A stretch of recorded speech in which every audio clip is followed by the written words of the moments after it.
আজি আমি চাম প্ৰাচীন কামৰূপৰ ভাগবিলাক। টোটেল 4টা ভাগ আছে প্ৰাচীন কামৰূপৰ: কামপীঠ, ৰত্নপীঠ, সুবৰ্ণপীঠ আৰু সৌমাৰপীঠ।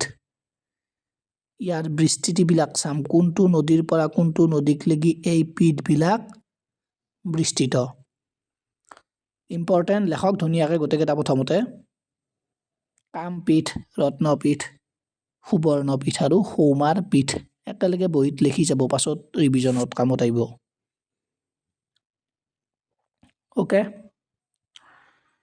চ' প্ৰথম কামপীঠ, কোনটো নদীৰ পৰা কোনটো নদীক লেগি বিস্তৃত। কোনটো নদী?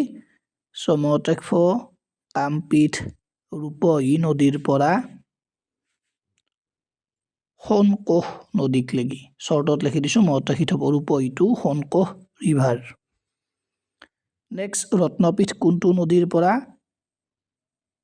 সোণকোষৰ পৰা কৰতোৱা নদীক লেগি বিস্তৃত।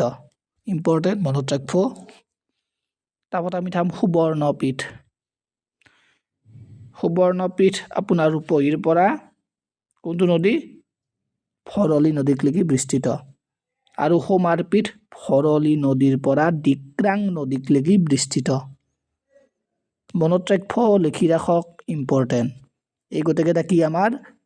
কামৰূপৰ ভাগ, প্ৰাচীন কামৰূপৰ ভাগ।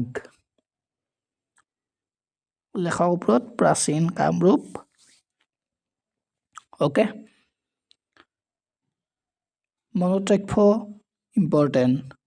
নোট কৰি লিখি থৈ দিয়ক, APSCৰ কাৰণে ইম্পৰ্টেণ্ট।